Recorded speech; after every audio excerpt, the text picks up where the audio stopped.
ఇక ఆరోగ్య సంరక్షణకి కేంద్రం ఎలాంటి భరోసా ఇవ్వబోతోంది?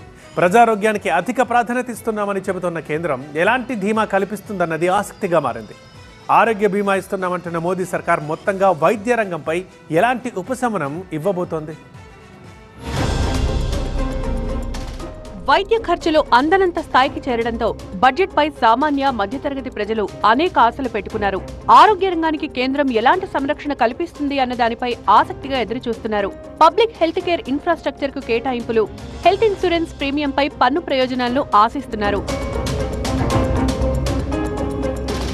ఆరోగ్య రంగం నుంచి వినిపిస్తోన్న డిమాండ్లలో ప్రధానమైంది వైద్య పరికరాలపై ఉన్న జీఎస్టీ. వైద్య పరికరాలపై దిగుమతి సుంకాన్ని తగ్గించడం ద్వారా రోగులకు వైద్య ఖర్చులు తగ్గనున్నాయి. దిగుమతి చేసుకునే పరికరాలపై సుంకాలు తగ్గించి ఎగుమతి చేసే వాటిపై పెంచితే పర్వాలేదని వాదనలు ఉన్నాయి.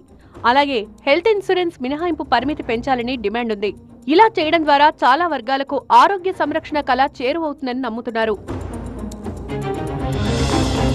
ఈ బడ్జెట్ పై ఫార్మా రంగం కూడా చాలా అంచనాలే పెట్టుకుంది. ఇప్పటికే ఔషధ సరఫరాదారులు, మెడ్టెక్ వ్యాపారులు అనేక వినతులను అందజేశారు.